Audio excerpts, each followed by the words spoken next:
If I can have your attention here in the Marcy Scott Media Center, we will continue on with our Monster Energy NASCAR Cup Series media availability, joined now by 7-time champion Jimmie Johnson, driver, the number 48 Lowe Chevrolet for Hendrick Motorsports.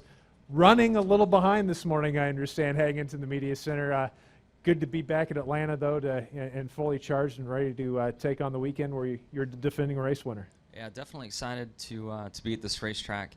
Unfortunately, I misread my schedule this morning, and I was 15 minutes off on the time. I thought my media session was 11:30, and that's when I was supposed to be at the truck. So I apologize for having to shift things. But you know, this track is so fun and so interesting and so challenging. I hate that it's our last run on this this asphalt. But you know, the practice session didn't disappoint. It still threw plenty of challenges at the teams and certainly ours. And you know, we're learning as we go here with this new package. Start of a new season, ready to go collect some points and get some wins. Good deal. Let's open the floor up to questions. We'll start with Reed, and we'll go to Caleb, and then to Mark, and then to Bob. Reed Spencer with NASCAR Wire Service. You mentioned the repave. Junior tweeted yesterday that maybe you guys should have some sort of memorial after this race for the old pavement. Do you share that sentiment? Yeah, I do. I mean, I think, and we all appreciate tracks with so much character, and to have the bad news that 2 of the tracks with the most character are going to be repaved this year, I think shocked and upset a lot of us. I mean, we get it, we understand, but it's just going to take a long time for the track to get back to this condition. I don't think Darlington's really even back to where it once was and the challenges that it poses the team. So you know, it's got to happen at some point, and I'm sure generations before me, drivers were bummed when tracks were resurfaced then too, and it's just part of racing. Okay, we'll go to Caleb, then to Mark, Bob, Nate, and then Claire. Caleb, Whistler Speedway Digest. With the new tire rule going into effect this weekend, how are you going to approach qualifying in order to conserve those tires for the opening couple laps of Sunday's race? Yeah, I mean, we'll just have to see how it goes. I mean, we're eternally optimistic and always think that we have a shot at the pole. So, you know, if you don't think that you know, maybe in the final round that you have a shot at the pole, you can choose to just sit and save a lap on your tires. Might be worth it at a track with so much wear like this. I doubt that'll happen. You know, the competitor in all of us is going to kick in, and we're all going to think we can make an adjustment and go out and adjust the car. But it does put us, especially at a track like this one, put us in a position where we have to be conservative with our tire allotment and how we use them, how many laps we put on every set that we can take to the race. Go next to Mark.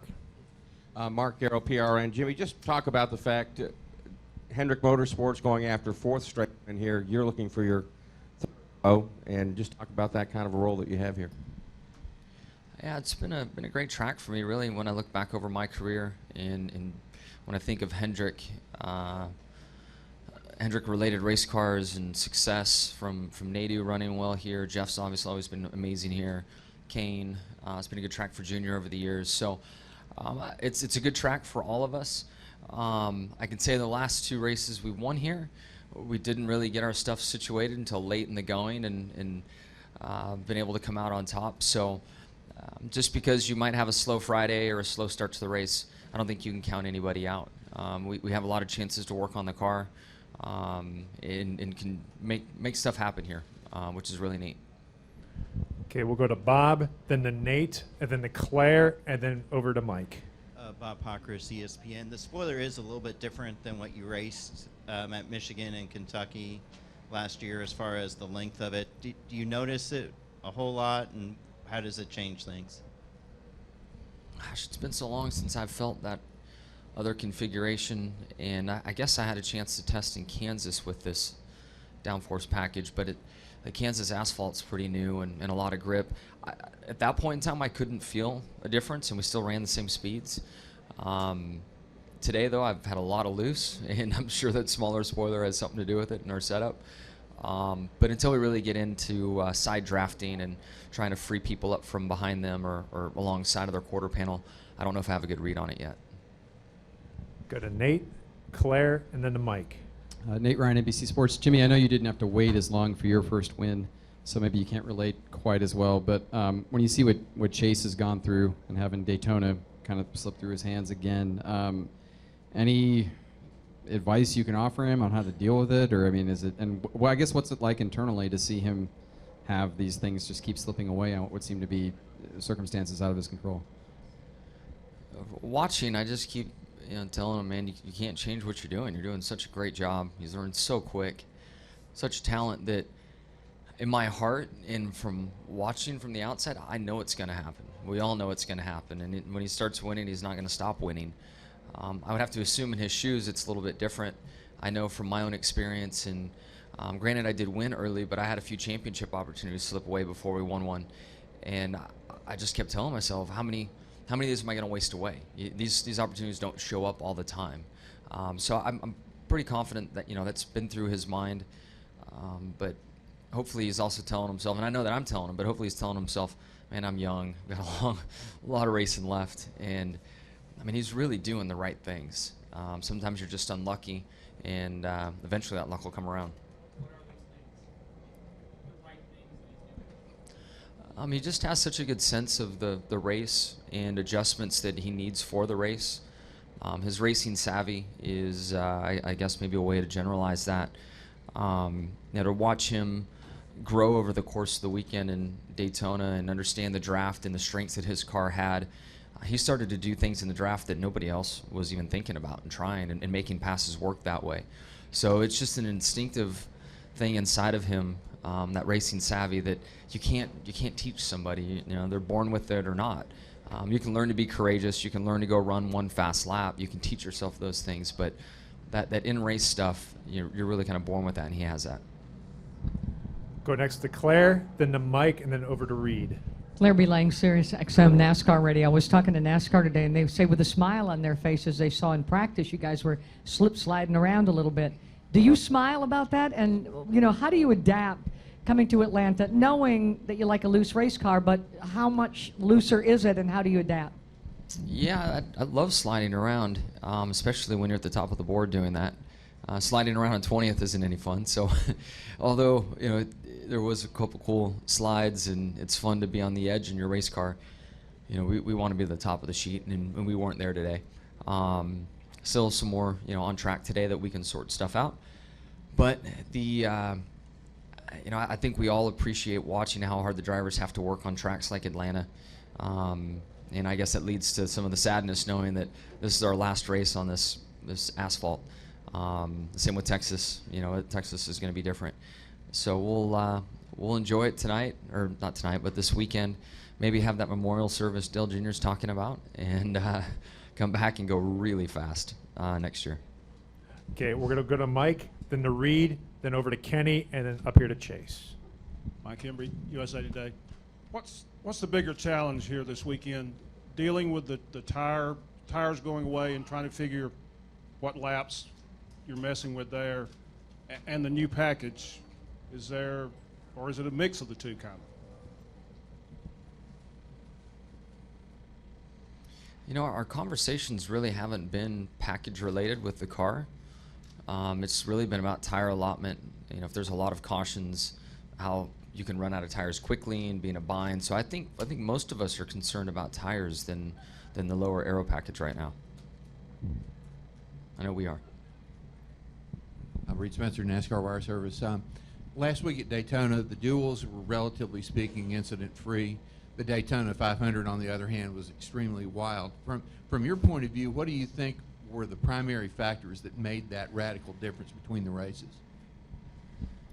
I feel like the rules package has a lot to do with it, and I don't know how we get around it, because a few rules packages ago, the speeds were a little bit higher, cars were lifting off sooner. They've also changed the way the air comes out from the back of the race car, and as you approach somebody's bumper, it actually slows the car in front of you dramatically, where we used to be able to push them away. So now it slows that car and creates a pretty good opportunity to bump draft or slam draft. But the fact that the trailing car slows down the lead car, the cars kind of get stuck together, and you really start hitting that guy in front of you, and they're not going anywhere. So the crash that I was in on the backstretch, I had the one car hitting me from behind, and it's slowing me down, and I can't get away from him to straighten out. He has people hitting him from behind, and it just leads into a big crash. I feel like a few generations ago, as you got close to somebody, you really pushed them away. There was more energy to create passes as a result, and you didn't need to hit each other as much. But that configuration led to tandem drafting, and it led to too high a speed. So I guess through explaining a long-winded situation, I don't know how we get away from it, but I wish we could have a bigger plate. Something just to allow the cars to have a bit more energy on their own, so you don't have to rely on the bumping to create something to happen. We're going to go to your right to Kenny and then over to Chase to wrap up. Kenny Bruce with NASCAR.com. Jimmie, you've been asked about tire management and for qualifying and wanting to go for it and hopefully get a shot at the pole and everything. Based on your practice out there earlier today, do you feel like you have a legitimate shot at making it to the third round? And Not so getting much. the pole? Not so much, but as a driver and with Chad Canals as your crew chief, you've got to let that stuff roll off your shoulders and climb in the car and pull them tight and think you can hit it. That's one thing that I have learned through experience is, sure, you might be off in a session, but you let your team make adjustments and work on things they can, and then call on your teammates and the other notes that you can learn from. Stuff can happen. I think last year the best example for me was New Hampshire. We won the pole. We were nowhere near the pole in practice and ended up getting the pole. So it can happen. The odds are low, but I'm going to get in there hoping that I nail that perfect lap. You have to have a lot of faith in the changes that your crew chief is going to make.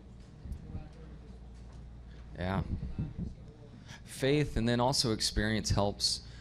The crew chief's version of, I freed the car up a little bit. Until you understand what he means by a little bit, it might be way different on your scale. Once you get some history with one another, you understand, it's going to be a little free. You start to believe that, and then when he looks at you and says, buddy, just be on your toes, you start learning that scale. Okay, well, go to Chase, and then we'll wrap up with Paul. Chase Willem, FoxSports.com. Jimmie, all this talk about the memorial service for the old pavement reminds me of 2011, the showdown with Jeff Gordon. Obviously not the result you exactly wanted. Just reflect back on that day, and does that stick out to you as one of the more fun races that you've ever had throughout your Cup career? Yeah, it's been a while, so I'm trying to remember exactly all that went on. I know we had a race here where we traded the lead back and forth a bunch of times. That's right. Man, you just want to race for the win. Sure, you want to come out on top, but to be picked by Jeff and a guy that I looked up to and idolized as a young driver, and to have a few duels with him, especially that one. The other one that comes to mind is at Martinsville, and I came out on top, so that's probably why it's more vivid in my mind. That's what you want to do. You want to race against the best, and if you lose to somebody, you want to be the best. So, I can think of many cool final laps here. I've come out on top against Mark Martin, Tony Stewart. There was one I didn't end up winning the race, but I ended up second behind Carl Edwards. That really helped us in the championship battle in the fall. These old tracks with this much character in them really put on some good finishes. Yeah. Go next to Paul. Paul DeBerry from Associated Press. Kind of totally out of left field here, Jimmie. Your thoughts. A guy like Derek Cope, a Daytona 500 winner, out here still plugging away. At 58, I guess this will be his first Cup race in about a decade.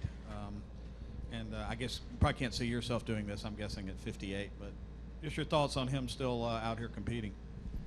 You never know. You can't take the racer out of us. I think Mark Martin tried to retire 6 or 7 times before he finally figured out how to do it. So, I have a great deal of respect for anyone in this industry. And we all find our way into this garage area as a crew member or driver because you love it, and we all sacrifice so much to be here for it. So it doesn't surprise me that there's a long span from Derek's last start till now. Doesn't surprise me that he's out there, and I'm sure he's probably got the biggest smile in any helmet that's on the racetrack. It's just because of the passion he has for the sport. 7-time. Before I let you go, you got to tell me about those shoes there. There's some pretty good shoes you got going on. I do. We're supporting Chase Elliott's launch for his foundation, and I have some a pair of shoes that have been designed through his foundation. camping games on this side. I know I have a horse over here, which my daughters are going to be really, really happy to see. But all 400 drivers have it on, and we're trying to support Chase in his efforts to launch the Chase Elliott Foundation. That's awesome. Well, Yeah. thanks for taking the time to join us today, and best of luck this weekend. Cool. Thank you, everybody. If I could continue having your attention here in the Marcy Scott Media Center, really special time for us right now. Today we are here to announce that Lilly Diabetes is expanding its involvement in the sport of NASCAR. Lilly Diabetes will serve as a major role in the industry as the official diabetes health partner of NASCAR. The new official partnership builds on Lilly's primary sponsorship of the number 16 Ford Mustang driven by Roush Fenway Racing's Ryan Reed in the NASCAR Xfinity Series. So here to talk about it today, we have at the far right, Ryan Reed, our NASCAR Xfinity Series driver, fresh off of his win at Daytona International Speedway. We have here to my far left, Mike Mason, the Vice President of Lilly Diabetes. And in the middle, we have Lou Garate, Vice President of Partnership Marketing for NASCAR. So Mike, let's start with you. Why is NASCAR the right platform for Lilly Diabetes? Thanks for the question, Matt. First of all, I'd like to congratulate Ryan again on his victory last week. Great job. What a great partner. I think NASCAR for us is very important. When you take a look at across this great country, there's 30 million people who live with diabetes on a daily basis, including NASCAR fans. And so the NASCAR platform, what we've done with Ryan over the last 3.5 years, and now what we're doing as the official diabetes health partner of NASCAR, gives us an opportunity to educate those individuals who are living with diabetes, and really allows us to encourage them to take better control and to better manage their disease. And so there's a lot of things you can do to better manage your diabetes. And so we think it's a great platform for us. We're very proud to partner with NASCAR. Both NASCAR and Lilly have great heritage in the U.S., and we're just really privileged to partner with NASCAR. I think I'd also like to congratulate NASCAR. It's obviously they care quite a bit about the health of their fans by this partnership, so we're very excited to work with you on this. Lou, what is the importance of a brand really expanding its relationship with NASCAR, and what's it really say about the state of sponsorship within the sport? Yeah, thanks, Matt. First, I want to welcome Lilly Diabetes as the official diabetes health partner of NASCAR and joining 60-plus other official partners in the sport. So we look forward to working closely with you, Mike, the Lilly Diabetes team with Roush Fenway, who worked very close with NASCAR on bringing this deal together, on engaging our fans. As you know, we have the most loyal fan in sports, and we look forward to working with you and having them take action on working towards a much more healthy and balanced lifestyle. When you have a sport like ours where you have 80 million fans, unfortunately a lot of them are afflicted with this disease, so we look forward to making some positive change. When we talk about what Lilly Diabetes is doing, is many brands enter the sport through one of the four main channels, which is with a track, with a team driver, media, or NASCAR official partnership. And they usually start with one or two, and when the results are proven, as we've seen here with Lilly Diabetes, the relationship expands. So the fact that they're entering into this new official partnership with us just proves that being a sponsor in this sport still works. It still works for brands to engage with our fans, and it's a true testament as to the value that we pitch out there every day on a weekly basis. So we're excited to have you guys coming on board. Now, Ryan, diabetes is something that impacts you on a daily basis. What does it mean to have the support of a company that is really in the marketplace out fighting to educate people about the disease? Yeah, I mean, I think that for me, I see it from two sides. Number one is someone who's been so fortunate and blessed to have Lilly Diabetes as a partner for the last, going into our 4th year together. And, we've worked so hard on bringing awareness about this disease and using our 16 car to, raise a ton of awareness and, tell my story about living with diabetes. And then I also see it from the side of someone who does live with diabetes and just sees a company who's that committed to making a difference and to raising awareness, not just about what diabetes is, but how to live a healthy lifestyle despite having this disease. And I can tell you, as someone who was diagnosed, I didn't know what any of that meant. I didn't know what diabetes was. I didn't know what living a healthy lifestyle meant. You know, I was 17 working on late models out west, eating Taco Bell every day on the way to the race shop. You know, I didn't know what it meant, how to live a healthy lifestyle. And so to see a company who's committed to raising that awareness and using a platform like NASCAR to do it, something that you know, NASCAR is actively engaging and working to engage more and more young people. And so I can say from where I sit today and where I sat 7 years ago, this makes a huge difference. And I'm so proud to see to work with Lilly and to have worked with them for 4 years and hopefully work with them for a long time to come and continue to see their involvement grow. Good deal. We'll open the floor up for questions now. If you have a question, raise your hand. We'll get a wireless mic to you. We'll start here with Reed. Reed Spencer with NASCAR Wire Service. Ryan, congratulations on the Daytona win. Do you see yourself as a role model or potential source of inspiration for other people who may feel limited in achieving their dreams by the disease?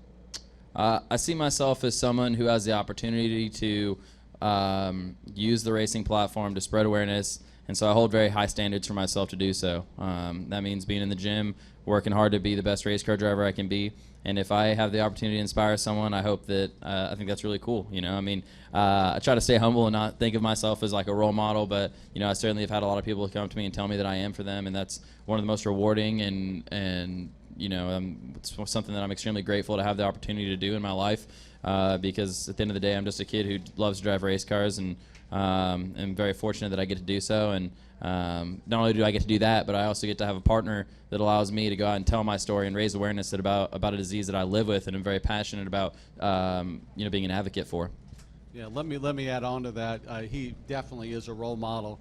Obviously, we're here to educate about diabetes and what you can do to better manage your disease, but one of the best parts of this is what we get to see with the social media interaction with Ryan, and you see individuals, kids, adolescents who have type 1 diabetes, and what the emotion they put in to seeing Ryan's success and living with diabetes on a daily basis actually bring tears to your eyes. And so he definitely is a role model.